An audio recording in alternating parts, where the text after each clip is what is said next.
Feliz Dia dos Pais para todos os pais aqui presentes e convidar você a abrir a sua Bíblia no livro do Êxodo, capítulo 20, e vamos ler apenas o versículo 12. Êxodo 20, versículo 12.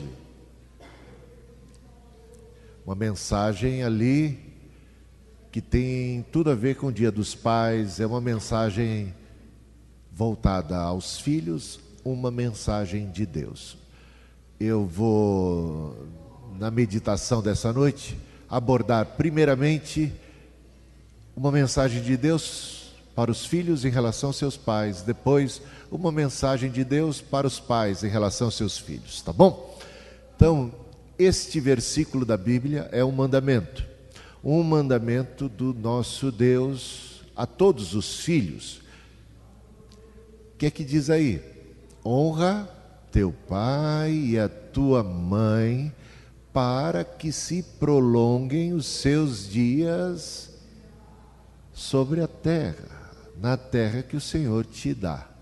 Honra teus pais, honra teu pai e a tua mãe, para que se prolonguem os teus dias sobre a terra.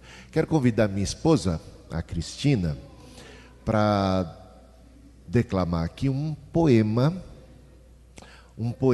de seu falecido pai. É uma homenagem dela ao seu pai que está nos céus, a memória dele, ele que foi pastor, ele foi o pastor que me batizou, né? E ele tem um poema exatamente a esse respeito. Vamos então ouvir? Honra teus pais enquanto vivos, honra-lhe o nome por onde fores. Se lhe negas filial afeto, não vais ao túmulo levando flores. Tu és semente que germinou no ventre, sugando-lhe energias. Foste crescendo, macerando os seios que te saciavam ao passar dos dias. Tu és deles a continuação da vida, suas lembranças da áurea mocidade, alegrando-lhes o esvaecer da vida, suavizando-lhes o peso da idade. Mostra-lhes, pois, o mais sincero amor, sem fingimento vil da hipocrisia. Nada vale o calor de muitas lágrimas sobre a lousa da mortalha fria.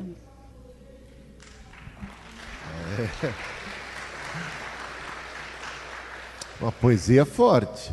Se você tem seus pais, seu pai e a sua mãe ainda vivos, ou um deles pelo menos, aí vale o recado, né? Honrar pai e mãe enquanto vivos, melhor do que depois de mortos, mas mesmo assim podemos ainda honrar o pai e a mãe, honrar a memória de nossos antepassados, com a nossa dignidade, com a nossa honra. Esse é o único mandamento com promessa. Diz o apóstolo Tiago: honra teu pai e a tua mãe, para que se prolonguem os seus dias sobre a terra. Eis aí o mandamento com promessa.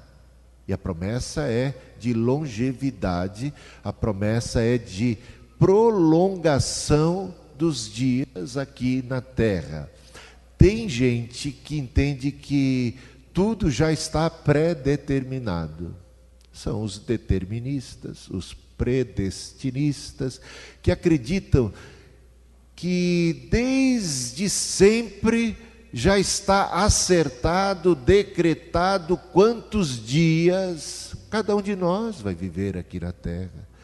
Mas os que pensam assim ficam embaraçados diante do mandamento que acabamos de ouvir. Por quê?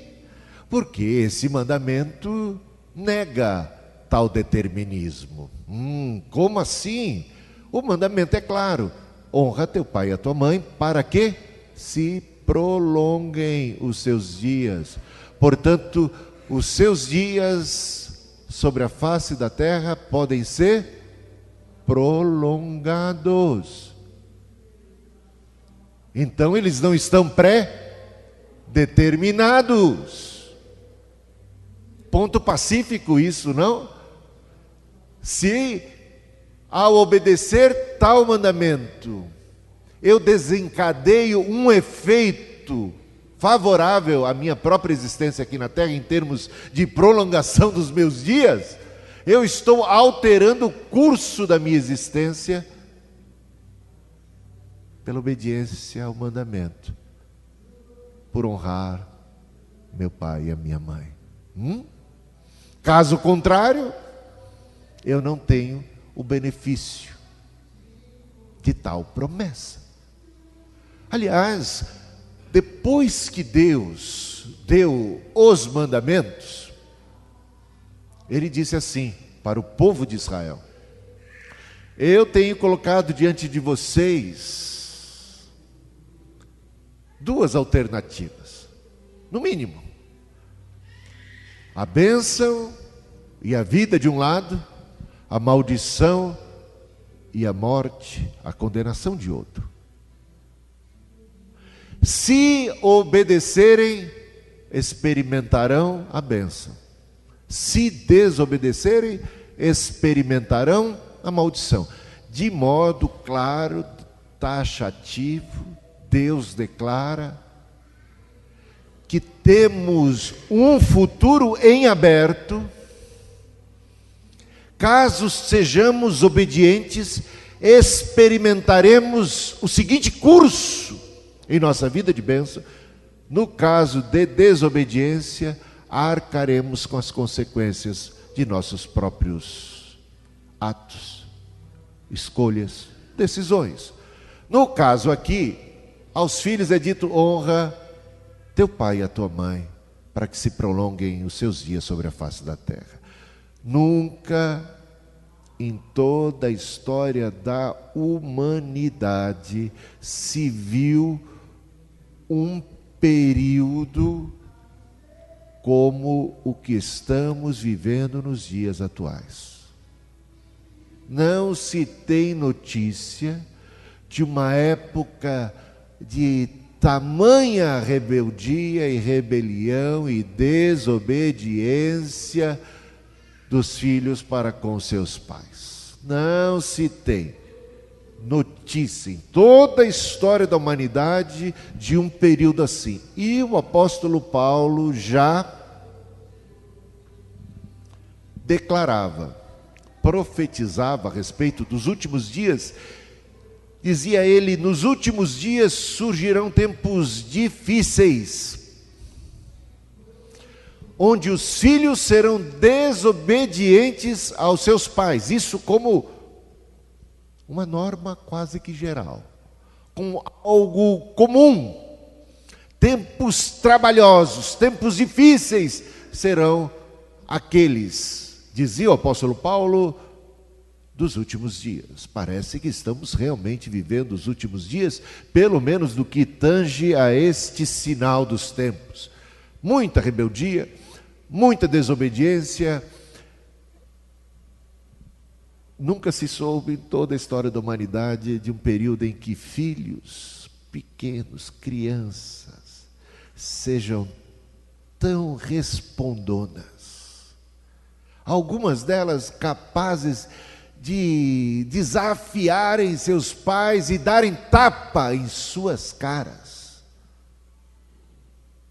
Não obedecem, são pirracentos, desordeiros, não sabem se comportar, não temem ao papai e à mamãe, não respeitam suas instruções, não os honram. E se fosse parar pelas crianças, já estaria muito mal, né? Mas a coisa vai piorando porque entra na adolescência e o que se vê são adolescentes que se insurgem contra os seus pais, que os afrontam, que desobedecem. Jovens, parece que vivemos dias em que a adolescência se arrasta, né? Ela não dura mais no período do teenager, né? como no inglês vai até os 19, 19. Não, ela se arrasta. E falta maturidade, falta respeito. Então, aos jovens, aos adolescentes, crianças que porventura estejam me ouvindo ou que vão me ouvir, ouçam não a mim, ouçam a palavra do Criador.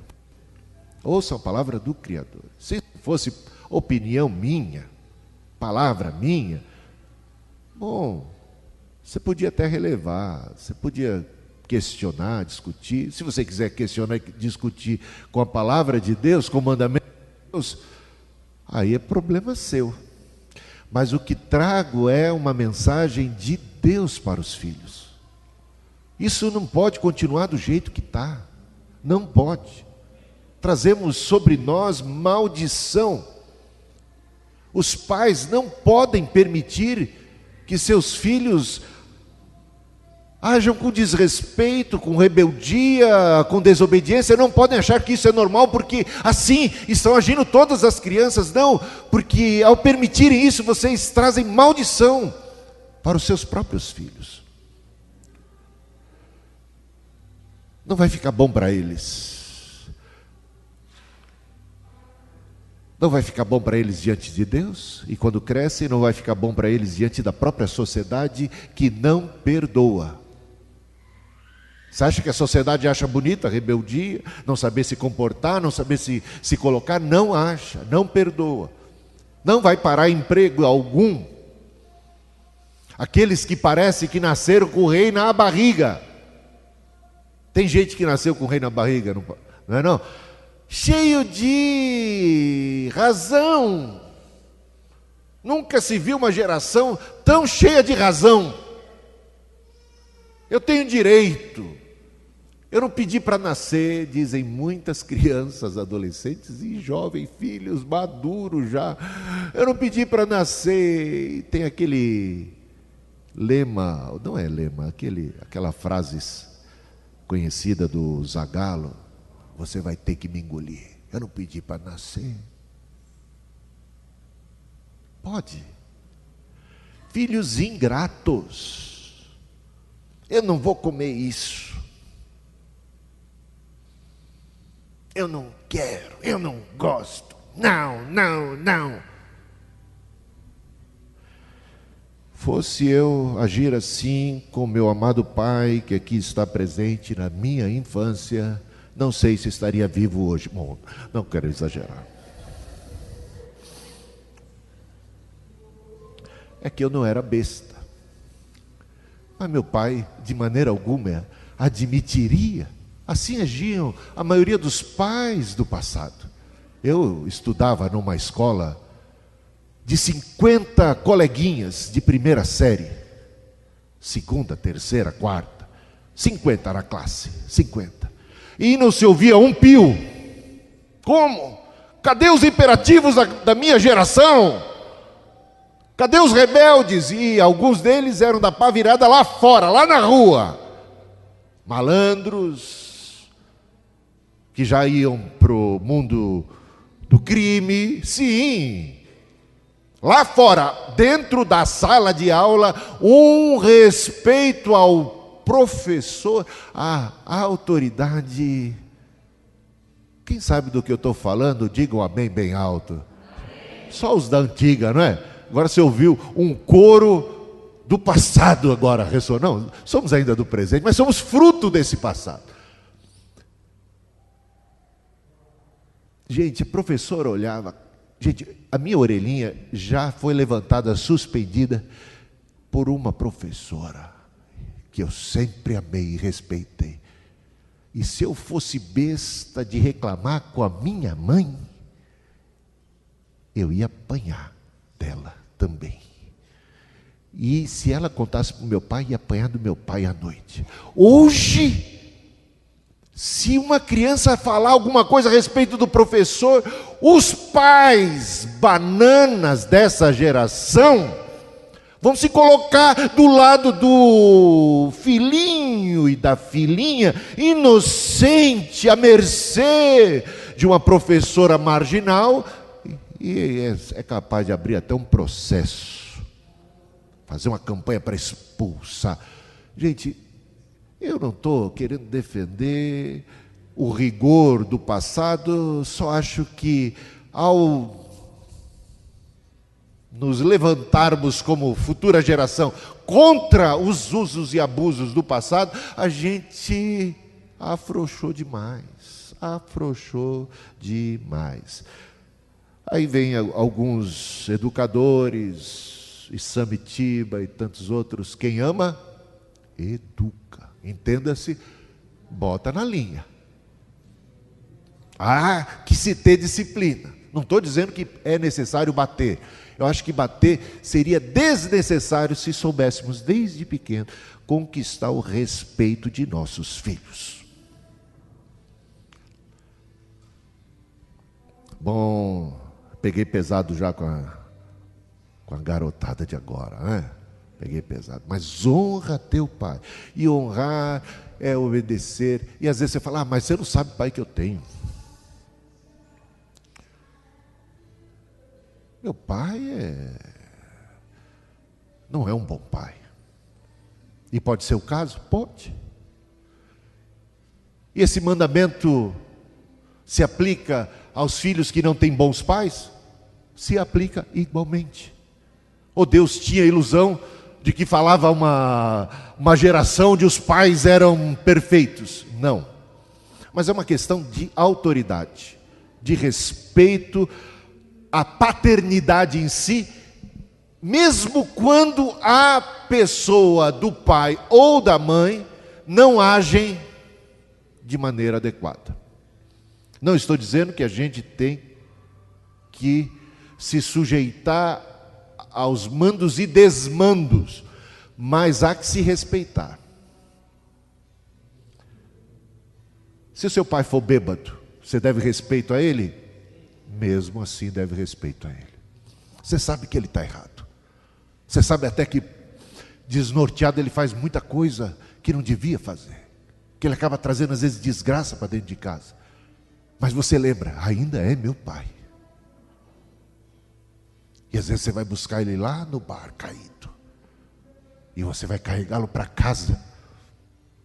Você pode ter até uma vergonha dos atos de seu pai, mas lá no fundo você lembra, é o meu pai.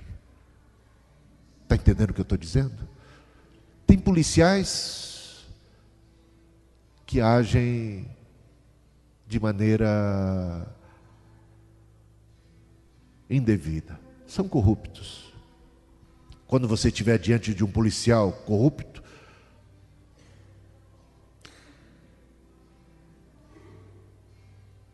você deve ainda lembrar que se trata de um policial. Quero dizer que às vezes você tem um presidente corrupto, um governador corrupto, um prefeito corrupto. Mesmo diante de pessoas que não estão agindo, honrando a sua posição, lembre-se da posição da pessoa. O que eu quero dizer com isso? Que você tem que baixar a cabeça, que você tem que aceitar tudo? Não. Que você tem que saber respeitar a autoridade que a pessoa tem. Eu fico preocupado porque vivemos numa geração onde não apenas não se respeita papai e mamãe, mas por conta da falta de respeito ao pai e à mãe, passamos a não respeitar as autoridades em geral. Quero lembrar um episódio da Bíblia, onde um cristão, diante de um sumo sacerdote, não sabendo ele que se tratava do sumo sacerdote, ele bateu de frente, ralhou com ele, digamos que falou de maneira inapropriada, não com o devido respeito, como se falasse a um igual. Ele levou um tapa em sua cara. Foi repreendido por alguém que disse: como ousas falar assim com o sumo sacerdote? Esse cristão pede desculpas e diz: não sabia que se tratava do sumo sacerdote, porque a palavra de Deus diz que devemos honrar as autoridades. Isso está na Bíblia. Esse cristão era um apóstolo e ele se retratou, ainda que soubesse que aquele tal sumo sacerdote era uma praga, era uma pessoa que não honrava a posição. O apóstolo se retratou por conta da posição de autoridade que essa pessoa tinha. E aí, como é que você lida com a autoridade? Está entendendo? Hoje, as pessoas falam com o presidente da república assim: você. Eu vejo jovens. Eu lembro quando era o Lula, ou quando era o Fernando Henrique, ou a Dilma. Às vezes daqueles debates que o presidente participava, levantavam-se os jovens, um após outro, e o tratamento dado à pessoa que tem a maior autoridade em nosso país era: você. Eu não sei. Você pode não gostar do Lula, você pode não gostar do Fernando Henrique, você pode escolher, mas quando estão eles de posse daquele cargo, respeite-se o cargo. Sabe fazer essa diferença? Isso é muito importante. Muito importante. Senão a gente está favorecendo a anarquia, a desordem. Respeita pai e mãe, honra a memória deles, para que se prolongue os seus dias. Significa que você vai viver 102, 103, 104, que nem o vô Raul? Não. A promessa é para que se prolongue os seus dias. Isso significa que, se você for obediente a esse mandamento, se seus dias, sem tal cumprimento e obediência, fossem 20 anos, por tal obediência você pode prolongar a 25. Não sei se você está entendendo. Para que se prolongue os seus dias, significa que Deus vai te dar livramento, Deus vai estender a sua vida mais e mais e mais. Não quer dizer que você vai ter, porque eu vejo muitos cristãos que honraram pai e mãe e que morreram jovens, ou que morreram. Não duvide de que a promessa tenha se cumprido em sua vida, porque você não sabe quanto tempo eles teriam vivido se não tivessem cumprido esse mandamento. Talvez tivessem ido antes.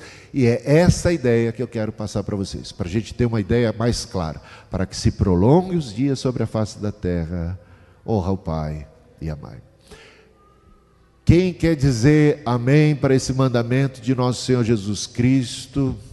Quem precisa melhorar nisso? Quem talvez o tempo tenha passado, seu pai já foi, sua mãe. Honra a memória deles com o seu comportamento, com a sua atitude, com a sua honestidade. Tá bom? Ainda há tempo de correr atrás do prejuízo.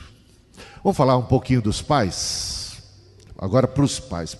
É que quando é dia dos pais, sempre se fala, ou dia das mães, sempre se fala como a mãe tem que se comportar, a mãe ideal e tal. Isso é embaraçoso. Por isso eu já quis falar um pouquinho já de cara para os filhos, como é que tem que honrar o pai e mãe perfeito. Qual é o pai e a mãe perfeito que está aqui presente? Levanta a mão. Eu vou abaixar a minha bem rápido, para não passar por mentiroso. Não tem pai e mãe perfeito. Tem? Não tem. Não existe.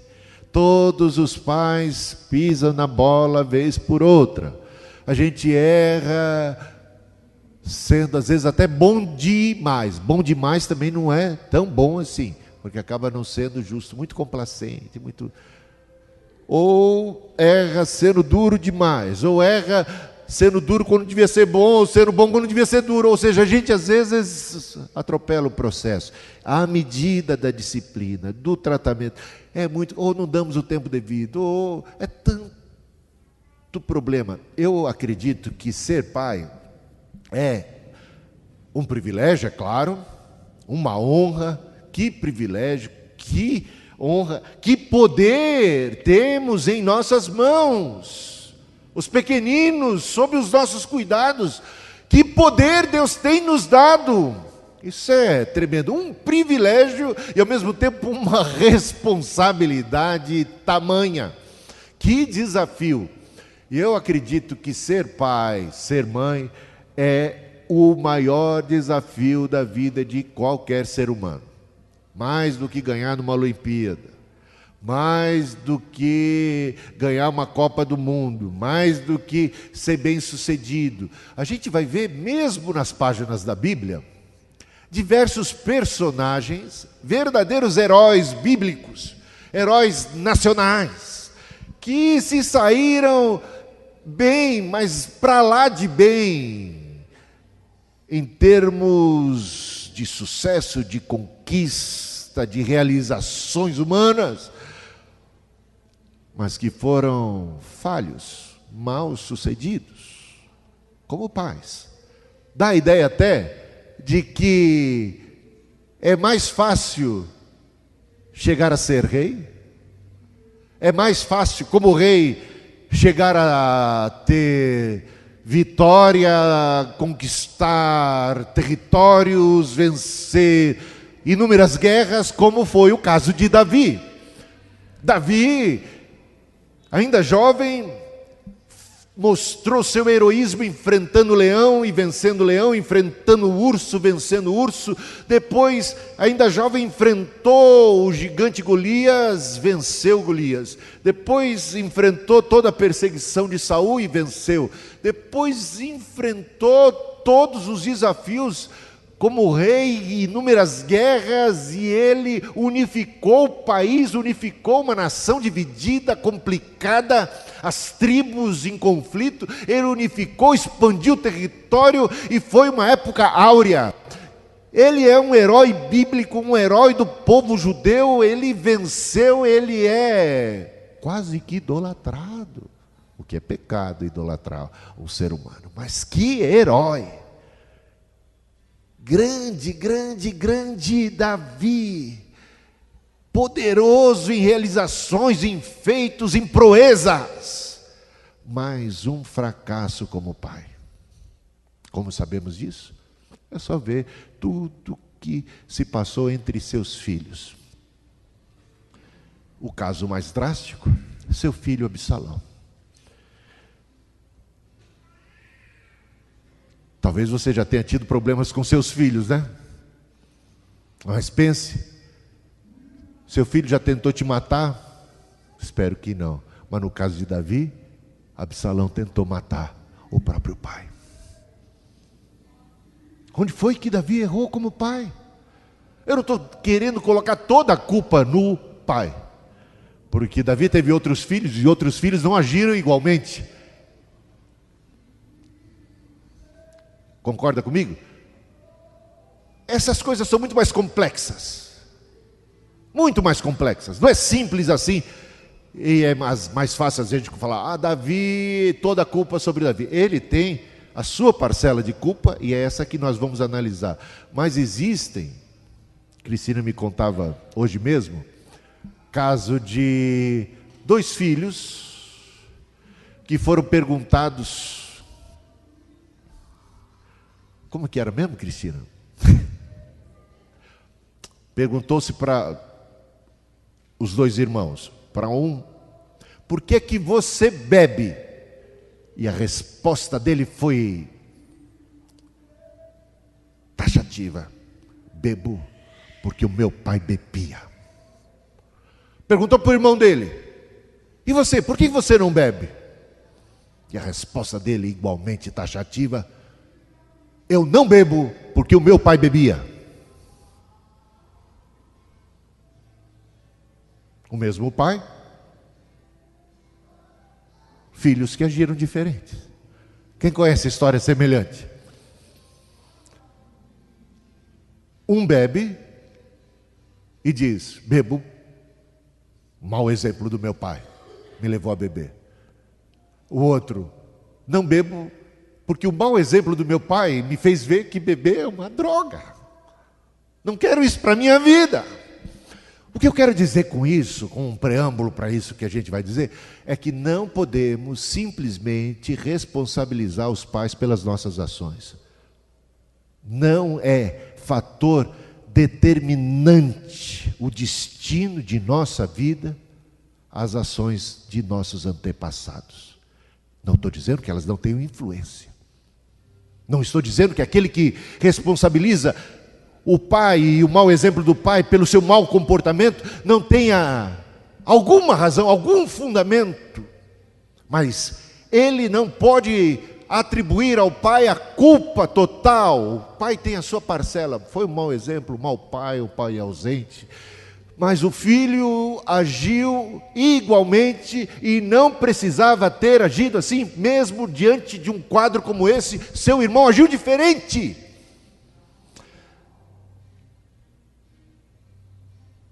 Você conhece histórias parecidas?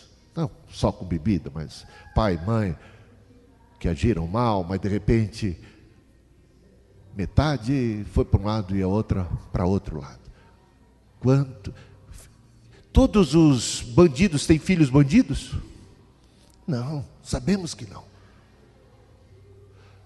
E todos os pais honestos têm filhos que são honestos? Não, sabemos que não. Mas os pais honestos deveriam ter naturalmente filhos honestos. Mas quantas vezes isso não se realiza? Por quê? Por causa de um tal de livre-arbítrio que o ser humano tem. Se alguém perguntar assim: por que esse mundo está uma bagunça? Onde é que está Deus? A resposta é: porque eles têm liberdade. O filho pródigo tinha um pai bacana ou não? Tinha um pai bacana. Algum ato do pai precipitou a atitude do filho de sair, de se rebelar contra o pai? Não. Segundo a parábola, se quisermos ser fiéis à parábola, nada há contra o comportamento do pai que justificasse a atitude do filho. Era um bom pai, e a gente vê isso mais claramente no final da história. Mas o que se viu foi o filho se rebelando contra um bom pai. Adão e Eva, nossos antepassados, se rebelaram contra Deus, o pai, um bom pai. Isso é possível? Sim, é possível e acontece múltiplas vezes. Ou será que não existem bons pais que têm filhos que foram para as drogas? Quantos bons pais? Eu não estou dizendo que eles sejam perfeitos. Eu estou dizendo que não há nada na atitude dos pais que justificasse tal rebelião ou tal comportamento. Então, em outras palavras, quando eu quero abordar agora de Davi, eu não estou querendo jogar toda a culpa sobre Davi. Acredito eu que Davi tem culpa no cartório, mas quero ser mais justo com Davi e não atribuir a ele toda a culpa dos atos de Absalão, está entendendo? Porque Davi também teve Salomão, Davi também teve outros filhos que não agiram como Absalão, que não se levantaram contra o pai na mesma medida, que não foram rebeldes, que não foram tiveram espírito assassino. O Absalão vai querer o reino, vai querer o poder e vai conspirar contra o pai, vai fazer uma guerra civil contra o pai. Ele é responsável pelos seus atos. Agora, aonde é que eu vejo erro em Davi para a coisa chegar a esse ponto? Então vamos lá. Duas coisas pelo menos. A primeira que se observa é que Davi ficou muito ocupado com as coisas do reino. Como rei, envolvido em muitas guerras, muitas vezes meses fora em batalhas. Outro problema, então, ele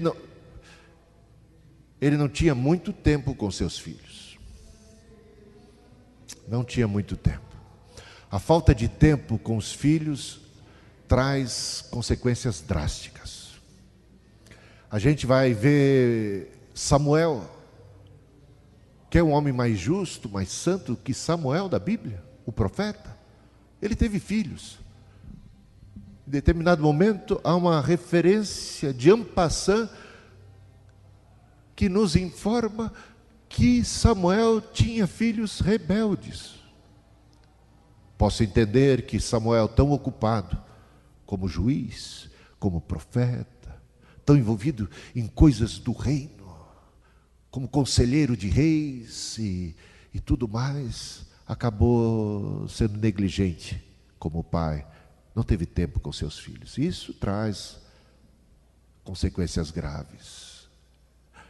Existem alguns pais que, para oferecerem mais conforto, mais presentes, mais bugigangas, mais eletrônicos, mais brinquedos, coisas assim, diria em termos do mais supérfluo, para não deixar o filho para trás em relação aos amiguinhos, para que os filhos possam ter as mesmas regalias de outros. Eles se colocam a fazer dupla jornada, trabalho extra e muitas coisas assim, pensando trabalharem em favor dos filhos.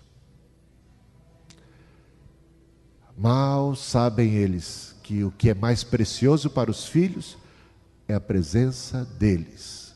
Seus filhos precisam mais de você do que das coisas que oferecemos a eles. Claro que não estou dizendo e falando isso a respeito de colocar o essencial. Mas pais que já, pelo seu trabalho ordinário, comum, já podem oferecer o essencial, se desdobram muitas vezes para oferecer o não essencial.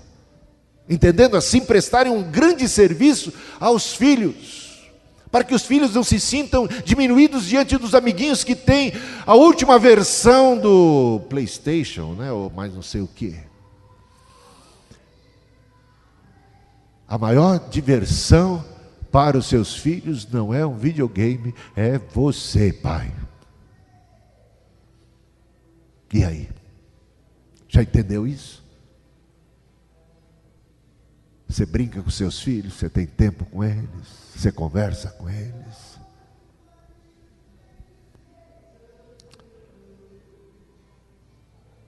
O ser humano é um bicho muito besta. Não entende as coisas fácil.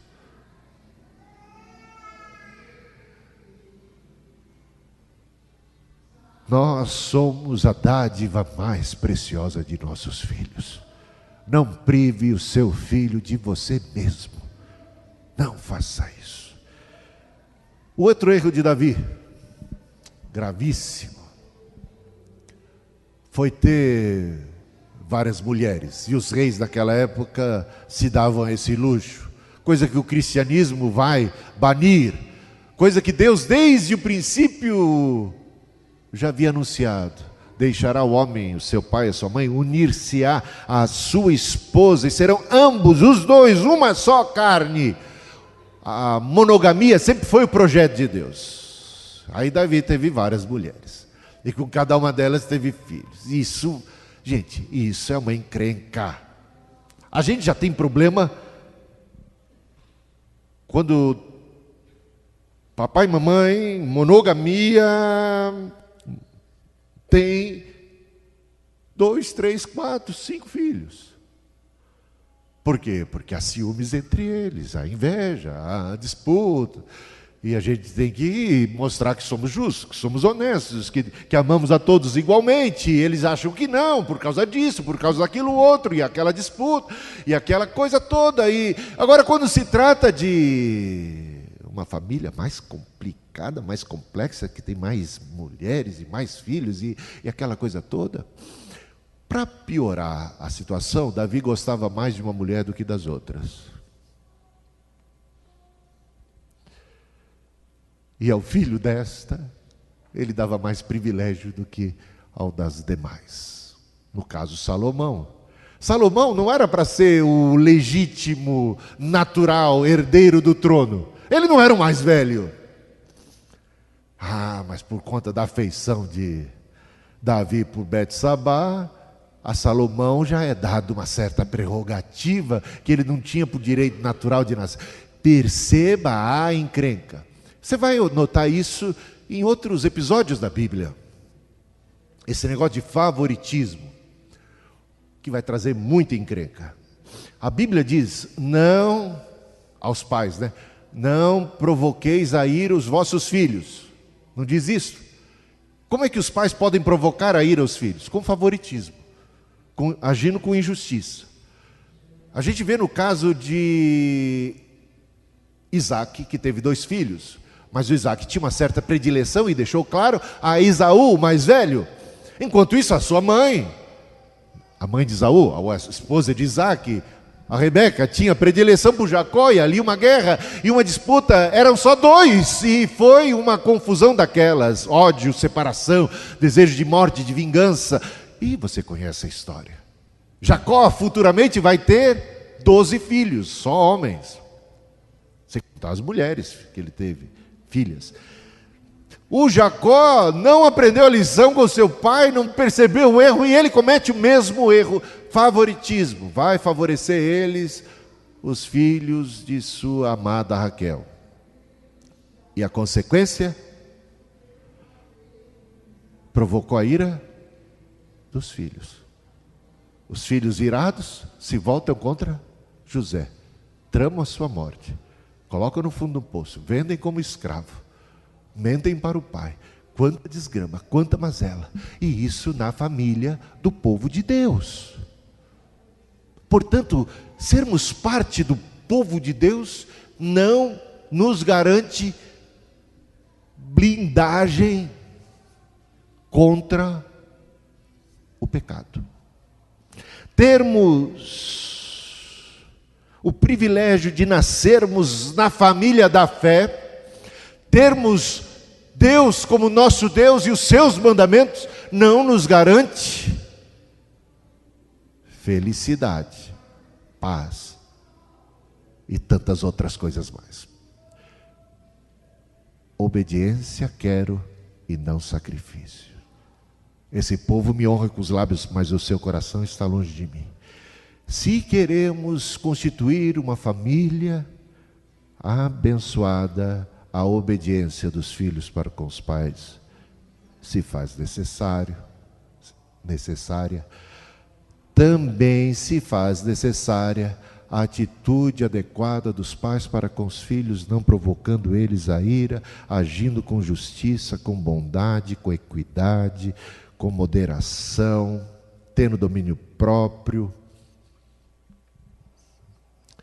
Só estou arranhando o assunto, mas temos que terminar. Isso dá pano para manga. Isso aí vai dar palestras e mais palestras dos pais para com os filhos, que atitude devem ter. E a gente vê que Davi cometeu o erro de não dar tempo devido, cometeu o erro de favoritismo, e vimos que no caso de Isaac, no caso de Jacó, erros semelhantes foram cometidos, e a consequência sempre é uma consequência danosa, drástica e difícil. E isso não é tudo, isso não é falar sobre tudo que um pai pode cometer de erros em relação aos filhos. Eu diria que um outro erro é não amarmos devidamente a mãe de nossos filhos. Davi amou mais uma mulher do que as outras mães. Ele teve filhos com outras mulheres. É bem razoável que o Salomão se sentisse bem com o fato de saber que ele era filho da amada de seu pai. Mas e os outros? Hein? Se sentiam tanto bastardos? Não bastardos fisicamente falando, né? Eles tinham o DNA do pai e da mãe, mas do coração do pai. É um bastardo assim, meio um abandonado. Quantos de nós acabamos, como filhos, sofrendo consequências de erros de nossos pais? Pais que muitas vezes traíram nossas mães, pais que maltrataram as nossas mães na nossa frente, gritaram com elas, bateram, houve violência, houve tanta mazela, e os filhos presenciaram isso, e nós como filhos às vezes presenciamos isso. Somos vítima de ver os maus tratos muitas vezes de nosso querido pai contra a nossa mãe. E aí? Isso pode trazer traumas terríveis. Isso provoca a ira também. A ira. Nós vamos defender o lado da nossa mãe, ou não? Naturalmente faríamos isso.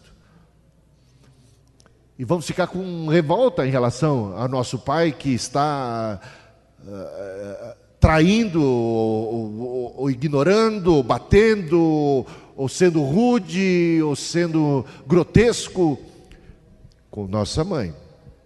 Muitos filhos do sexo masculino não querem se casar, e quando se casam não querem ter filhos, porque temem reproduzir o mesmo erro. Aquilo que aconteceu às vezes lá atrás, lá do passado, torna-se um fantasma. Poderíamos falar assim, na linguagem meio macumbal, né? Quase um encosto. Bispo, o senhor fala cada bobagem, hein? Não sei, mas eu acho que algumas coisas parece meio isso mesmo. Os traumas, as feridas da alma, as coisas que carregamos, isso nos traz tanto mal, tanto peso, que não permite que vivamos a vida que Deus tem para nós. E nos tornamos inimigos, tímidos, receosos, acabrunhados, e aquilo nos assombra de tal maneira. Deus tem misericórdia de todos, os que padeceram, os que viram conflitos, brigas, e os que foram abandonados por seus pais, os que foram esquecidos. Eu vi a biografia e assistia junto com a Cristina esses dias, semana passada, biografia de Debbie Reynolds. É isso, né? Debbie Reynolds. Aquela atriz famosíssima, que morreu recentemente, um dia depois da sua filha, que também é Reynolds alguma coisa, mas a filha fez aquela princesa Leia. Olha quem é bom aí, ó. Guerra nas Estrelas. Morre a filha, 60 e poucos anos de idade, a mãe, Debbie Reynolds, morre no dia seguinte. A Debbie tinha um marido muito famoso, cantor, um ator. Seu marido, e ela já tinha essa filha, né, que faleceu agora há pouco tempo. Sabe o que aconteceu? Num determinado momento da vida, ele se encantou com uma tal de Elizabeth Taylor. Já ouviram falar? Se enamorou dela. Abandonou a Debbie Reynolds, abandonou as filhas, foi viver a aventura, casou-se com Elizabeth Taylor. Drogas, fascínio do mundo, a glória de Hollywood. E ele mesmo, antes de morrer, e aí é uma cena em que ele mesmo declara isso, agora sendo cuidado pela própria filha, no final de sua vida, numa cama, paralisado, bem no estertor da vida já, dizia ele: eu fiz uma loucura. Eu abandonei a minha esposa e eu abandonei os meus filhos. Ele não sequer telefonava para os filhos. Tinha mais que um. Nunca os visitava. Ele foi viver a vida dele. Ele esqueceu-se dos filhos. Gente, essas histórias de pais que são egoístas, que ficam vislumbrados com o sucesso, com a fama, ou com os prazeres dessa vida, com as aventuras sexuais, com outras mulheres, isso se repete, ou com as drogas, ou com os vícios. Isso se repete vez após vez, é mais comum até do que muitos imaginam. E quando somos vítimas disso, como nós fomos os filhos abandonados, ou esquecidos, ou desprezados, ou não valorizados, quando não tivemos, isso dói uma barbaridade, pode trazer traumas e pode levar a gente a não querer a paternidade, a não lidar bem com isso, e pior às vezes, reproduzir o mesmo modelo recebido. Bom, com tudo isso, quero terminar dizendo o seguinte: é muito difícil ser pai. Ninguém é pai perfeito. Eu já declarei aqui inúmeras vezes que na minha reflexão sobre minha própria existência, eu acredito ter cometido mais erros como pai do que como esposo. E não é que eu fui um maravilhoso esposo, mas é que eu fui pior pai do que fui esposo, penso eu. É meu julgamento. Acho mais fácil ser um bom esposo do que ser um bom pai, sinceramente falando. Graças a Deus, meus filhos são misericordiosos. Aonde que eu errei mais? Errei em disciplina exagerada, um pai severo. Você viu da linhagem que eu vinha, né? Eu conquistei o respeito dos meus filhos. Graças a Deus eu conquistei. Mas eu não precisava ter pegado tão pesado com eles. Eu peguei pesado. Meus filhos, se eu olhasse para eles, já tremia as pernas deles, já fica... Tinha filhos que se comportavam bem, né? Mas filhos que, graças a Deus, eu soube pedir perdão para eles. Pedir perdão. Reconhecer meus erros. Dialogar com eles. E teve coisas positivas, mas eu digo assim, errei na medida da disciplina. Errar como pai é muito fácil. Ou porque é banana demais, ou é porque é duro demais, ou é porque não acerta no ponto. Erramos. Todos os nossos pais erraram conosco, ou não? Erraram. Ou não erraram? Erraram. Todos eles precisam do nosso perdão. Alguns mais, outros menos, mas precisam do nosso perdão, da nossa misericórdia. E ajuda muito a gente ter uma consciência do que é ser humano e da dificuldade dos desafios e termos um olhar mais misericordioso em relação aos pais. E um respeito devido a eles. E como pais, temos a consciência de que nós erramos, sermos capazes de reconhecer os nossos erros, desejosos de aprender com os erros, não repetir, não reproduzir um modelo que foi errado, também não extrapolar para um outro lado. A gente tem que se aprimorar nisso. Deus tenha misericórdia de cada um de nós e nos ajude a sermos melhores filhos, a sermos melhores pais. Parabéns, pais, pelo poder, pelo privilégio, pela honra que Deus concede a vocês. Agora, ao mesmo tempo, que desafio, Deus conceda sabedoria, graça, força, fidelidade, honestidade, a dose certa, e aos filhos que somos todos, muita misericórdia. E o que Deus faz, e a gente vê isso no último capítulo do Antigo Testamento, uma profecia sobre o que Deus faria e o que Ele cumpre em Jesus Cristo. Que profecia é esta? Viria como o João Batista, né? O precursor do Cristo, preparando o caminho do Senhor, e ele promoveria a seguinte conversão: a conversão do coração dos pais aos filhos e a conversão do coração dos filhos aos pais.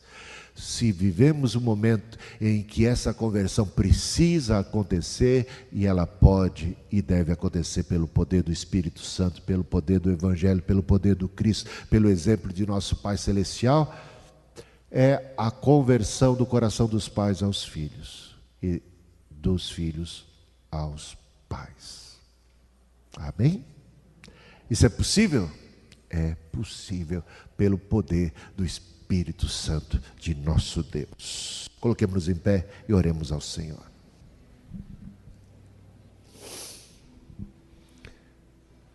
Antes de orar, só lembrando, caso você não tenha tido um bom pai, caso você não tenha tido pai algum, ou caso você não tenha mais um pai agora,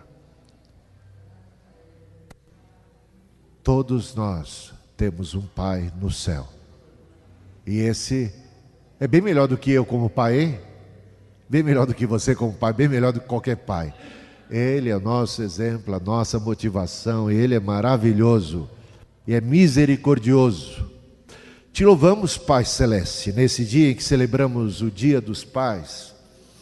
Lembramos do Senhor em primeiro lugar, o Pai eterno, o Pai celestial, o Pai perfeito, o Pai amoroso, o Pai justo, severo, mas na medida correta, misericordioso, compassivo, benigno, bondoso, tão perfeito, tão sereno, tão sábio em seus conselhos, em suas instruções. E recebemos do Senhor instruções para os filhos. Recebemos do Senhor hoje, nessa noite, e lembramos das suas instruções também para os pais. Ó Senhor, ajuda os filhos a honrarem seus pais, a darem a eles o devido respeito, o tratamento, a honra.